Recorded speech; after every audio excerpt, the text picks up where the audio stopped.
Hello and welcome to the Rabblecast. My name is Eric Hernandez and you are listening to episode number 598. This episode almost didn't happen. I go into it later on in the show. Suffice to say, everything in the current events, I didn't really think I had anything to say that would really be meaningful in any sort of way. In fact, it was something I was looking up online, the shows Live PD and Cops. Live PD apparently delayed or didn't air the most recent episode due to all the stuff that's going on in current events with the protests and riots. But also, Cops decided to delay its 33rd season premiere, which, as a note, I didn't realize that Cops was on its 33rd season. What the hell? That's ridiculous and impressive. So, with those in mind and some of the other things that I've been seeing recently, I said to myself, do I really have anything to say? There are, different entertainment companies are saying that we're going to delay our release of this, or we're going to delay this announcement because this is not the time. I believe at one point, Black Mirror, the show on Netflix, had said that this isn't the time for the most recent episode or seasons of Black Mirror, to which I was like, you know what? That takes balls. Which meant me, as a little old podcaster now, I've been doing the show for 14 years now, but I said to myself, what do I have to fucking say that's really going to resonate or ring true in this time? So I go into that a little bit. I talk about Black Lives Matters and the entire idea of the riots and looting that's going on. So bear with me as I get through that. But then, once I get through some introspection, I also talk about the recent video game release, Streets of Rage 4. If you remember the Streets of Rage games back from the old Sega Genesis days back in the 1990s, Streets of Rage 4 is a callback, a little bit of nostalgia to those old games. So I talk about my recent experience in playing those games and my little trip down memory lane. And I also found a few things out that I didn't realize, mainly about Streets of Rage 3, which I never really played back in the day. So I'll let the episode speak for itself as far as all that's concerned. We are brought to you by InsidePulse.com. You can find us under the podcast section. You can also find the show over at Rabblecast.libsyn.com. Check out our YouTube channel, youtube.com/Rabblecast. And let's see, send us a tweet at Rabblecast. Email us, rabblecast@gmail.com. And check out the Rabblecast Facebook fan page. There, I said it. I did it. How's that? Good? Thanks, Joey. I finished the episode because the dog needed to go out. I go out to the hallway. He's already made a mess. I cleaned up the mess. Now he's here in the living room because he wouldn't stop crying unless I let him in. So there's that. That's about it. I can't think of anything else. Enjoy the show.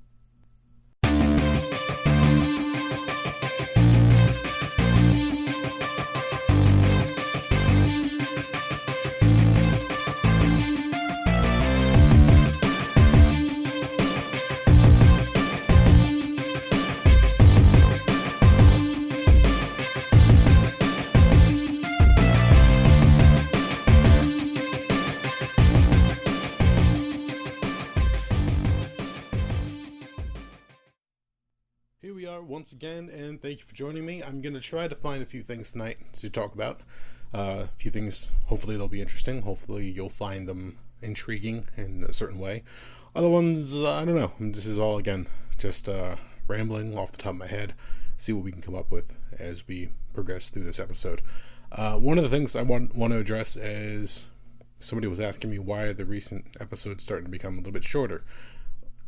Simple. It's just me. It's a little bit harder to do this kind of thing when I have nobody to bounce ideas off of. I do have a few people that have volunteered to come in and sit down, so I might be taking them up on that really soon. I'm not sure how that's going to work out just yet. Again, I'm still going through different iterations of my recording rig, so we'll see what happens. But without somebody else to chime in, without somebody else to give me their point of view, it's a little bit harder to make it hour and a half. Back in the Blog Talk days, I would go up to 2 hours on my own sometimes, and that was an exercise in endurance. So, for the time being, some of these episodes might clock in under an hour, maybe 40 minutes, somewhere around there. I'm trying to make it long enough so that it's enjoyable, but at the same time, just like, oh my god, just fucking end it already. I'm sure some of you have said that in the past regardless. But, again, I'm just trying to do a few different things. So, with that said, last week I was talking about something that I believe I'd said, I don't think I'm ready to have that conversation yet in regards to a few things that I was watching on YouTube. And what that comes down to is I was watching some of the information and news on the riots that are taking place at the time in Minneapolis due to George Floyd, and how that started spreading out over the country. And I believe I saw one of the news bits that said all 50 states had had some form of protest for the death and passing of George Floyd. I still don't think I'm the guy to have a conversation about that, because I really don't have anything to say that hasn't been said. Yes, for me growing up, I have seen discrimination. At one point in my young life, I thought that, discrimination and racism had gone away, because the things that they teach you in school was that, oh, that was hundreds of years ago, and slavery is no longer a thing, and they have their freedom and their liberties. And I was dumb. I was naive. I thought that what they taught you in history really just was back in the past and never happened again. But growing up as a Spanish individual in the United States, I have learned that unfortunately, no, it's not a thing of the past. It still happens today. I have been discriminated against. I have been given a tough time and yelled at certain points in my life. Not to the point where it was life-threatening, not to the point where it wasn't anything I could handle, or anything I couldn't handle, but I have been discriminated against myself. But I, again, as a Spanish individual, if you were to see me in real life, in, normal everyday life outside, if you came across me, you might say, depending on how how good you are with picking out ethnicities, you might say that I was Spanish, or you might say, which I've gotten in the past, I look Hawaiian, or I look Native American due to the long hair. So because of those things, I've kind of gotten a pass, I guess you can say. I've definitely met a bunch of different people in my life who were a lot more easygoing with me due to my appearance. Didn't realize I was Spanish, but then when it became known that I was Spanish, they looked at me a little bit differently. I remember very vividly when I was over friends' houses, back in my late teens, early 20s, I'd talk. When I speak English, I don't have an accent. You don't hear one. Maybe just a Jersey accent. But I really don't have anything that, you can say stands out that would say that I am Spanish. But when my parents would call me, or my mom would say, give me a quick call real quick, I would call back, or I would speak back, and I would speak in Spanish. So, cuando yo recojo el teléfono, entonces yo empiezo a hablar en español, entonces cosas cambian un poco. And what I just said is, when I pick up the phone and I talk back to my mom, things change a little bit, and they would look at me odd, wide-eyed, and mouths open like, holy shit, you speak Spanish? Well, yeah, I would hope so. So moments like that, will make things a little weird, and then they're like, translate this, or teach me a bad word, and bullshit, whatever the case was. It was interesting, because now they might not want to admit it, but their perception of me changed a little bit. The idea that I can speak Spanish, the idea that, oh shit, he is Spanish, entered their minds, and some people, for better or worse, decided, they no longer would like to speak to me or hang out with me because, oh, he's that guy. Or nothing would change, and we'd still continue being friends. There was a girl that I used to date in my early 20s that found out that I was Spanish. Oh, you're dating a Spanish boy. And it didn't go well. Let's just say that. That was a very tumultuous time, because they didn't like the fact that their daughter was, a white girl dating a Spanish gentleman. I don't know what they thought. I don't know what they were afraid of. They were probably afraid of I was sleeping with their daughter, in which point they were correct. But they never got to know me. They never talked to me, not in a lengthy conversation. They just assumed that I was, a dirty Spanish boy, I guess, or whatever derogatory term they wanted to use. So I've had my share of that, but never to the point where I felt my life was threatened. Never to the point where, if you look, especially in recent news, a lot of the stuff that's going on, I've never had those situations thrust upon me. So I really can't say anything other than I support, the Black Lives Matter movement. I believe that it's a problem in this country, and it definitely needs to be changed. It definitely needs to be addressed. Back when the whole idea of Colin Kaepernick taking a knee during the anthem, I agreed with Colin Kaepernick. I don't know what your thoughts or ideas are about that gentleman, and I don't know, maybe this might change the perception of the show and myself again. I don't know. It's like when I spoke Spanish for the first time in front of my friends. Maybe because me voicing this, my opinion on this, might say, well, fuck that guy. I didn't like him to begin with, so why am I going to keep listening? Well, listen, hear me out. At least. Even if this is the last episode you ever listen to. I agree with the sentiment that this has to be addressed. Something needs to change. Because even though slavery was hundreds of years ago, the oppression, the racism is still there. And like I said, when I was a young boy, I thought it was gone. Because I had, black friends. I had black schoolmates. It really didn't seem like there was anything wrong at the time. But I noticed that there was a different part of town. I noticed that there were different groups of friends. I noticed that there were different things going on that I didn't click with me until much, much later. And when it finally hit me, probably sometime in like middle school, high school, I was like, oh, well, shit, where am I supposed to go? Because as a Spanish kid, I was able to float in between groups because I had, a fairer skin. I had a more paler complexion. I was not considered brown. But I see what's going on. I've listened to the different news stories. I've read different news articles, and it's a shame because I thought this country was really, really past that. I was wrong. I'm wrong about a lot of things. And I would like to learn more so that I can teach my kids. And hopefully that this can become a thing of the past. I can say right now, we tell our kids that everybody is, family. Our close friends are family. My first son's godfather is Asian. One of my friends growing up. One of his uncles, quote unquote, is a black man. One of our best friends lives with us. I have no problem letting my son think that, that's his uncle, because why not? He's close enough. He lives with us. We have invited him into our home, and he's been, one of our friends over the years. It's fine.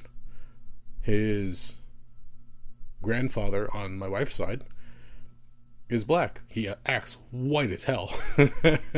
He's a truck driver, but he's black. He's a black individual, and there's nothing wrong with that. My son calls him Pop Pop. I don't know what your nickname for your grandfather is, but my son is Spanish and Portuguese. Just gives you an idea of his background. And we have friends of all different walks of life. And I have no problem with my son interacting with different people so that he learns. Hey, look, this is my family. These are my friends. These are the people that my parents consider close. Sure, we're going to do that. And we're going to make sure that he enjoys life to the fullest and not tell him, oh, don't talk to that poor person. He's of a different ethnicity, or he doesn't follow our ways, whatever the case is. No, I want my son to be able to enjoy everything life has to offer. If he has friends of different backgrounds or comes from different countries, hey, look, so long as they're not hurting anybody, and so long as they're not doing horrible things to one another, I don't have a problem. Both of my kids are going to grow up knowing that you can find friendship and love in any color, any race, maybe even any religion. I don't know. I can't foresee that any like the years down the line, but we're going to try to teach them right from wrong, and that discrimination, especially based on color, is just ridiculous. You know, we'll see what happens. So to put somewhat of a cap on this here, let me pull up something. Analogies that people are trying to use to get the idea that, you know, Black Lives Matter, because what's the number thing you see when you hear somebody post or talk about Black Lives Matter? Like, all lives matter. Well, okay, hold on. I have something for that.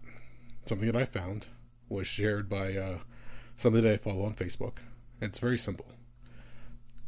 It says, oh, let me just read off of the post. It says, we said Black Lives Matter. Never said only Black Lives Matter. We know all lives matter. We just need your help with Black Lives Matter, because Black lives are in danger. Plain and simple. If you don't understand the idea that there's a problem in this country, and that problem is that people are saying, well, you know, there isn't a problem with oppression and racism. They have their freedom. They can do whatever they like. They can make decisions on their own. Okay, yes. But in day-to-day life, they still have problems, especially when it comes to police brutality. Again, the whole thing with Colin Kaepernick. Back then, a few years ago, he decided he wanted to use his platform to say something. He took a knee. People got upset because they're like, oh, you're disrespecting the flag, you're disrespecting the anthem, you're disrespecting our troops, you're disrespecting the country that you live in that allows you to play a game for millions of dollars. You're not listening. Just like when you hear all lives matter. He's not saying your life doesn't matter. He's saying there's a problem. It needs to be addressed. This is my way of throwing up a red flag, so to speak, to say, look over here, let's talk about this. But it gets drowned out because everything gets twisted. Everything gets more complicated because now people are saying that, oh, you're disrespecting this, you're saying that, you're saying this. No, you're missing the point. With the story of George Floyd and everything that happened with the protests, most of the protests are peaceful. But a lot of that ended up becoming looting and rioting. That's not the point. That's hurting the message. And again, if you're going to sit there and say, oh, but they're looting, they're rioting. No, the looters are looting. They're the one causing problems. The protesters are still saying, there's a problem. We need your help. We need you to listen. Let's talk. The looters and the rioters are the people who are just looking for a reason to be angry. That's misdirected energy. And they're just going out there and just being assholes. They might think that they're standing up for the movement, but they're really not. They're actually setting that whole thing back. I'm saying this because it's funny, I started off saying I really don't have anything to say, and I really don't think I'm the person to say anything, but I'm finding myself saying a lot. I'm saying this because right now, especially me with a family, if I did not have a family, if I was a bachelor and I was out there working and doing my thing, you know, regardless of the pandemic, I would probably be out there helping. I would like to think that I would be out there marching and speaking up for this problem. My priorities are different right now. So because of that, I am at home with my wife and our two kids. Again, I just had our second baby boy just came home. So it's very important to me, and I'm sure to them, that things are taken care of at home. I can't go out there. I can't do that. Last night, I was going to record this episode, and right as I set everything up, I blanked. I didn't know what to say. I didn't know if I should say anything. Mostly because I have never been in the situations that I would have my life threatened, or I would be in danger. Again, my discrimination, the ones that I've witnessed and have occurred to me in my lifetime, have been annoyances. I mean, at the time I was upset, and at the time I got frustrated, and I got pissed off, whatever the case was. But I can only imagine that if that's how I felt when I was called a spick, when I was called a Mexicant or Mexican, whatever you want to call it. Or just being called a Mexican in general, because apparently all Spanish guys are Mexican. Whenever I had those issues thrust upon me, because I never really thought about it until somebody said, "Oh, you're different. I don't like you." Okay. I can only imagine what people are going through out there. The different people in the news. Ahmaud Arbery, George Floyd, Breonna Taylor, I believe her name was, the woman who was wrongfully shot in her own house by police that were storming the wrong house and shot her 8 times, looking for another suspect. All of that. I can only imagine what these individuals had to go through.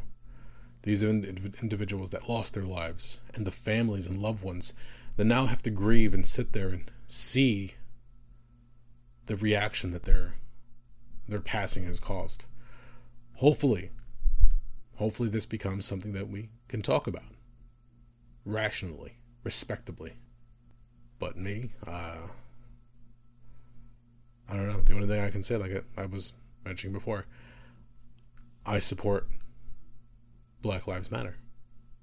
I would like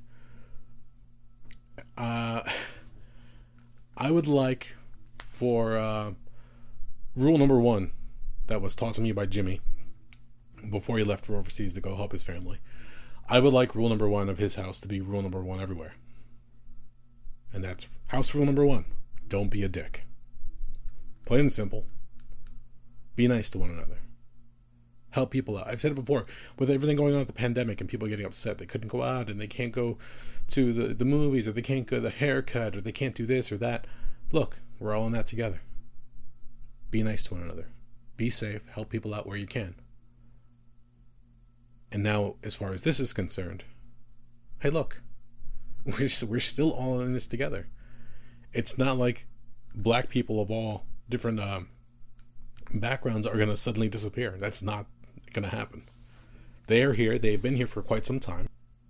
I'm not going to get into the whole history of slavery and everything else that led us to this point. We are at this point in 2020 where you should be able to, at the very least, get along with your neighbor. Get along with your coworker. Get along with friends, even if they're of different color.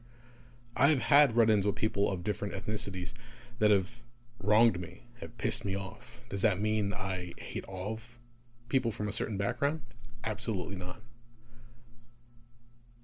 One of the stories I can tell very easily is one of the jobs I had a few years back. One of the guys there thought he was big shit and would like to, try to lord power over you. He was an Indian gentleman. Had a thick accent, came from overseas, found a job here, did well for himself. Great, good for him. He and I did not get along very well because he tried telling me what I should be, telling me what I should do, and laughed at me when I tried to tell him my aspirations as far as, climbing the corporate ladder. Okay. Does that mean the next time I see an Indian gentleman out in the streets or out in a store or in another job that I'm going to hate him too? Absolutely not. In fact, one of our friends is moving out of state. Mostly because he and his wife have agreed that somewhere in Florida, there's a nice community for them. And they can go out there and just enjoy life a lot more than here in Jersey. Probably because the houses are cheaper down there. And the community, I'm sure, is a lot lovelier than some of the scenery that they have to deal with recently. I can't blame them. I'm going to miss them both. But that doesn't mean that I'm going to be pissed off at them because, oh, you're an Indian. I ran into an Indian before. I hated Indians. And no, that's not at all. When I was in elementary school, I ran across a bunch of black kids that didn't like me. Does that mean I hate all black kids? Nope. There's a few friends that I grew up with in school that I always thought were great people. Not using any last names, but a kid by the name of Tom, into comic books, into like Avengers and X-Men and everything like that. I remember the day I saw his Avengers membership card he sent out in the mail. I'm like, oh man, how'd you get that? And he told me how to do it. I was too lazy to do it myself. But Tom, always a cool guy. Josh, a musician. I liked him so much that I followed him around and essentially became a roadie for him in in middle school. Smart individual. Love that guy. Another gentleman by the name of Eric. Tall son of a bitch. No disrespect to his mother. Tall guy who played basketball. Not trying to be stereotypical at all. He played basketball. Another cool guy. Another great artist. Got along with him just fine. There were some other kids who, I didn't get along with. Oh well. You can't please everybody. But I just don't know what I can say more than we shouldn't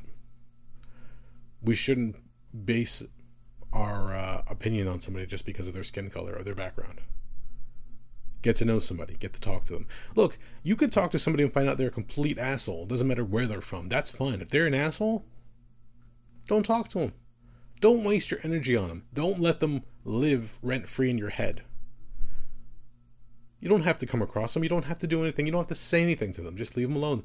Those people aren't for you. That's not because of their nationality. That's because they're an asshole. So, with that in mind, try your best to not be a dick. I know it's fun sometimes. I know some people out there love sarcasm and love to throw out there and stir the pot, so to speak. I know tons of those people online, and it's sad to see what they're saying these days in terms of all the recent current events for 2020. Like, this has been a shitty year so far. Here we are 6 months in. We've just started the 6th month of 2020, and I don't see things, turning a corner just yet. This is going to be an interesting year all the way through. So let's try to help one another and make it. I refer to it as, we're all riding the 2020 train. We don't know what's coming next on the tracks. So let's help one another. Let's have some fun. Let's celebrate our successes. Let's celebrate being, our friendships. Being there for one another. Because we need all the help we can get. Hey, look, if you are by yourself and you can figure out everything on your own, and you can tough out this pandemic, you can tough out the riots, and you can avoid problems, and you can just go to work, make a living, or hell, stay home and make a living somehow, and make it through this all on your own, hey, more power to you. That this message isn't for you. You've figured it out. But if you're worried about your friends out there, because they might be of a different orientation, color, background, religion, whatever the case is, take your pick. We're all different. Everybody does things differently. There's no right or wrong path for any one person.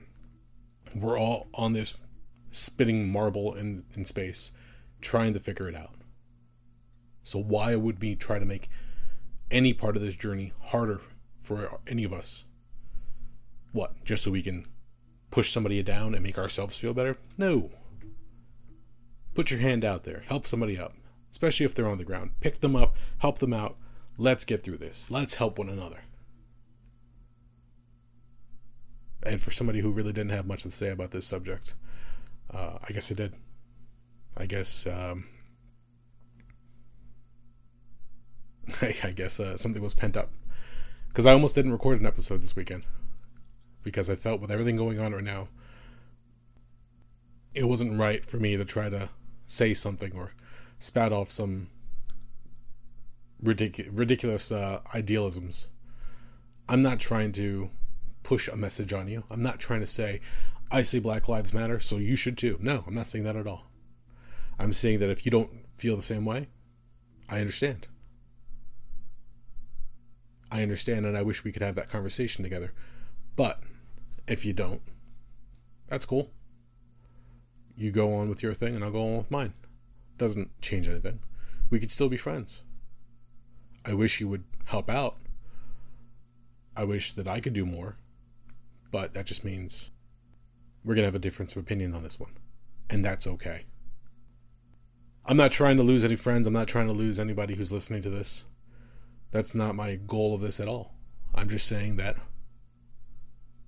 let's help one another. Don't be a dick. I'll leave it at that. All right? How's that? Good enough? Sure, why not? On to some stuff that I've been doing recently. Last week, our friend Dan came over. And as we were talking about a bunch of different things, we got into talking about video games, as we usually do. And we talked about Streets of Rage. Because recently, I don't know if you've been looking online, there's a new Streets of Rage video game, Streets of Rage 4, which just came out this year. And previous to that, the last Streets of Rage game came out back in 1994. That was when Streets of Rage 3 came out. Prior to that, 1991 was Streets of Rage 1. 1992 was Streets of Rage 2. Then we skipped 93 and Streets of Rage 3 came out in 94. So, how long is that? Let's see. 26 years, almost 30 years. Getting close to 30 years at least. Between the releases of Streets of Rage 3 and Streets of Rage 4. I went back and did some information digging. I did some hunting, so to speak. And I found out that apparently at one point, there were two different instances where they tried making Streets of Rage 4. Both games never came to fruition, unfortunately. So I was like, oh, that's kind of interesting. Streets of Rage was a game that we played back in the old neighborhood, so to speak, when I was growing up with friends, and it was one of those games that came up on the Sega Genesis. Fun game. I believe you had the characters, I have them right here. Why am I saying I believe? Axel, Blaze, and Adam were the three playable characters. Former police officers looking to right the wrongs on the streets. Kind of hits close to home right now. Sorry. This was not intended. Three former police officers wanted to clear the streets of crime and corruption in Wood Oak City, who has been overrun by the sinister Mr. X and his gangs. Looting and rioting taking place in broad daylights, and they decided to take to the streets to take down this Mr. X and fight. The first game had the regular three characters. The second game, if I can pull up the characters real fast. Let's see here. Max Thunder and I believe Skate, Eddie Hunter, which is the younger brother of Adam, appeared in number 2. And then number 3, you had Axel Stone. Well, Axel. I didn't know they had last names until much later. Kind of weird. Axel, Blaze, Rue, a kangaroo. Kind of weird. Never played with Streets of Rage 3 really, so this is all kind of new to me. Skate came back along with Dr. Gilbert Zahn, a cyborg with a mechanical arm. Really interesting. Streets of Rage 1 and 2 were fun games. You go out there, it's a beat 'em up game, side-scrolling. So you go out, fight all manners of different characters. It kind of reminded me of... Oh god, what was the other game? Final Fight from Capcom. So with that idea, you go out there, you fight, pick up power-ups from garbage cans or phone booths, whatever the case was.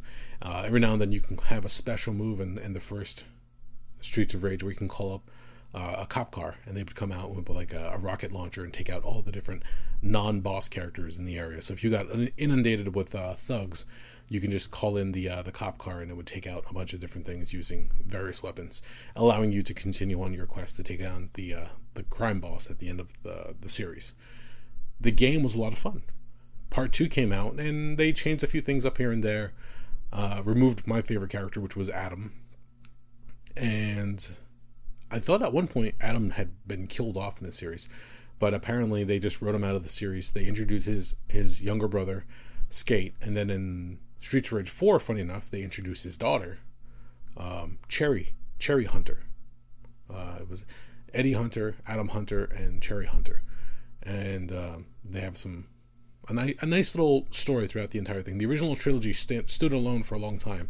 So in the first game, you take down Mr. X. In the second game, he comes back after he kidnaps Adam and shows you a picture of him being tied up. And you're like, oh, well, let's go kick his ass. So Axel, Blaze, and the other two go out and hunt him down.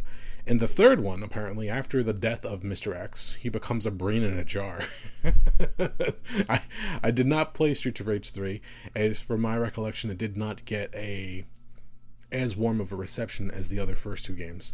The gameplay and the music, especially for games like back in the day, was always a lot of fun. So it was kind of interesting that the third one seemed to fall a little flat.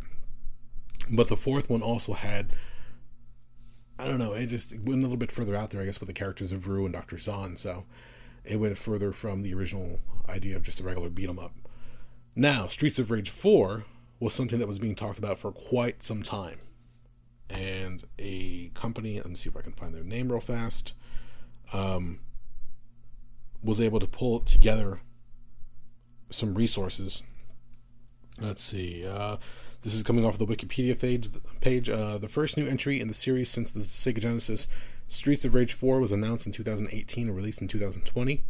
The game was developed by Lizard Cube, Guard Crush Games, and Dotemu, who previously released 2017 remake of Wonder Boy 3, The Dragon's Trap. I remember seeing the early concept art. I remember seeing the early videos for Streets of Rage 4, and I'm thinking to myself, oh, this is kind of cool. Let's see if this ever happens. I don't remember if it was a Kickstarter program or not, or project, but they were able to get enough cobbled together, and then they put out this really cool game. And I, talking to Dan last week, after he was telling me about it, I saw some streaming from our friend Tiny, who now has his own Twitch channel, and I believe a YouTube channel. If you want to follow him, that's Tiny TV, TYNYE_TV, I believe. Check him out. I'll try to post a link up for his stuff, because he does some fun stuff with video games. If you want to see some playthroughs with some funny outbursts every now and then, he's putting together a few different things. You can catch him on Twitch, or when he puts his videos together after the fact. Seeing what Tiny did and talking with Dan, I was able to, I guess, have like a little bit of a nostalgia trip. I didn't realize the full stretch of the story, because they were just side-scroller games for me growing up in the 90s. But seeing everything, getting a chance to play it on Dan's Switch for a little bit, the controls were a little weird to me, but that's just because of the controllers on the Switch. I'm not used to the little thumbstick and little Joy-Cons. But I said, screw this, this seems like a really interesting iteration of the game. The graphics are really sharp. They have nice animation to them now. The little cutscenes in between are really well done. And the music is really cool. So I figured, okay, let's give this a shot. I started playing in the first level, and I was like, oh, wow, this is really cool. Like, I was immediately sucked back into it. It's still got the same thing where you go out there, you have your different moves, your special moves, your, flipping them over to do, like, back body drops or throws. Everything was still there. You can knock opponents into pits if you came across them. You'll find weapons, baseball bats, samurai swords, knives, sais, a bunch of other stuff as you progress through the game. I have not finished the game yet. I'm like probably 4 or 5 stages in. And they show you the progression on the map, which I always thought was a nice touch. It kind of reminded me of like Ghouls and Ghosts, when they show you the map as you progress the entire area, or I think one of the Castlevanias did that as well back in the day. So I immediately got sucked in. And as you play as your base characters in this game. Axel, Blaze, Cherry, which is Adam's daughter, and what's the other character's name? Let's see here. I'm going to mess it up. Here it is. Floyd Irera. Or, I believe I'm saying that correctly. Floyd Irera, who is a product of Dr. Zahn. Dr. Gilbert Zahn could not be here, so Floyd Irera decides to go in his stead, and he comes out with cybernetic arms gifted to him by Dr. Zahn after an accident he suffered earlier in the character's life. So you start off with these 4 options to go out and play, and I did not realize that they really had differences as far as their play skills or play abilities. So apparently Axel Stone in the first game was a very balanced character. Blaze was a little bit weaker, but had speed, and then Adam was stronger but slightly slower than Alex. I did not realize that. And the other games had different characters that would have different abilities as well. Like Max Thunder was a ridiculous powerhouse. Axel became more of a heavy hitter later in the series. The character of Skate, or Eddie Hunter, was a little bit weaker, but also shorter, so allowed him to have different moves. Rue, once you got him playable, had a list of different moves and abilities. So different things here and there. Same thing for this game. You've got your different characters who have more strength or speed or whatever the case is, and you pick your poison. You go out and you play. I picked the character of Blaze. Went out there and got as far as I could so far. I just got past one of the boss battles. I believe the character's name was Estelle. She was one of the, police captains, or she headed up one of the task force that are out against Axel and his friends. Upon defeating Estelle, Adam Hunter became playable. My favorite character from the original Streets of Rage game is back in the game. You can unlock his Streets of Rage 1 version and his Streets of Rage 4 version, which I was like, cool, I'll hold off. When I finished the game so far as where I am, it was just getting late one night and decided to call it a night. I said, okay, I'll come back to that character. I'll see what I can do with it. And I started playing. It's a lot of fun. When I played Dan's version of it, I picked Adam. And I already knew that character was fun to play in the past. It's just as fun to play again. So the game does a very good job of capturing the nostalgia. And, there's a lot of things that are going on right now in the world where people are remaking games or movies or, prequels or sequels that are long overdue. Streets of Rage was one of those. It's nice to have another iteration of that game. One of my favorite games growing up is Mega Man. The Mega Man series were the original, or by far my favorite is the Mega Man X series. My favorite Mega Man game of all time is probably Mega Man X. But it was always fun because they would always make different iterations. I don't remember where they left off with X. I want to say it's X8 is the last one that came out. Mega Man itself that just came out with 10 or 11. I can't remember off the top of my head. But it's fun to see, when you have games that you enjoy, continue to go out there and continue to put out those fun stories. So, okay, like I was saying before, with Streets of Rage 1, it's the 3 former police officers go out there and go after Mr. X and his gangs. They're able to take him down, and Adam, I believe, rejoins the force, and Axel and Blaze go off and do their own thing. Axel goes into somewhere in the woods, apparently, to just, go chill out and relax, and Blaze ends up teaching a dance school someplace. They get together when they find out, things are calming down a little bit, and then in part 2, I'd mentioned before, where Eddie is introduced, Skate, Adam's younger brother, and Mr. X decides that he's going to go back after the trio, and he begins with kidnapping Adam. From there, they go out once again. Skate joins them, and then Max Thunder joins as well, and they go out and they take down Mr. X again for the second time around. Third time is where you find out that Mr. X is just a brain in a jar, essentially. And one of the fun parts is, and I can't believe I never played part 3, because apparently they introduce Robot Axel to take down Axel and his friends. I would have loved that. I don't know what it is, but anytime I've read or seen a story that involves an evil doppelganger or evil robot replicant or copy, I always love that idea. The duality of that, I think, is really cool. So I might have to go back and play Streets of Rage 3, which apparently was only released on Sega Genesis. I'm pretty sure they re-released it digitally somewhere along the years, but I'm going to have to look that one up. Streets of Rage 4, it's about 10 years after the original Streets of Rage, 10 years after Streets of Rage 3. So with that, Mr. X is gone. But his twin children, the Y twins, Mr. and Ms., go out there, and now they're going to start crap up in the city again.